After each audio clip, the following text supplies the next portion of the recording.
దసరా ఉత్సవాలలో భాగంగా రెండవ రోజు మద్వేలు పట్టణంలోని శ్రీ వాసవి కన్యకా పరమేశ్వరి అమ్మవారి శాలలో ఆర్యవైశ్య వర్తక సంఘం అధ్యక్షుడు కొండపల్లి చిన్న సుబ్బారావు, సెక్రటరీ ఉరిమి శ్రీనివాసులు, గౌరవ అధ్యక్షులు కనుమర్లపుడి శ్రీ రామచంద్ర వరప్రసాద్ మరియు కమిటీ సభ్యుల ఆధ్వర్యంలో తెల్లవారుజాము నుండి అమ్మవారికి పంచామృత అభిషేకం, వివిధ రకాల పూజలు, మంగళ హారతులు, మంత్రపుష్పం కార్యక్రమాలు నిర్వహించారు. అనంతరం ఉభయదాతలకు అమ్మవారి సన్నిధిలో ప్రత్యేక పూజా కార్యక్రమాలు నిర్వహించి వారికి అమ్మవారి యొక్క తీర్థ ప్రసాదాలు అందజేశారు.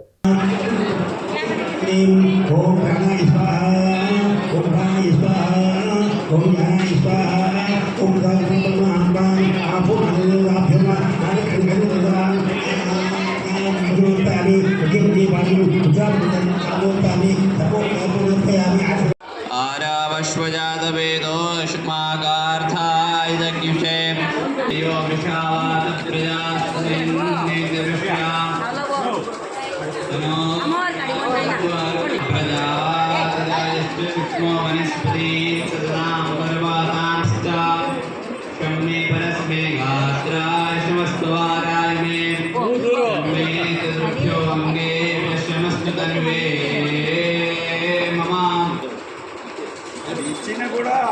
చూడండి ప్రజలు అది ప్రజలు చూసాను కాదులే మామ ఇవి ఉన్నాయా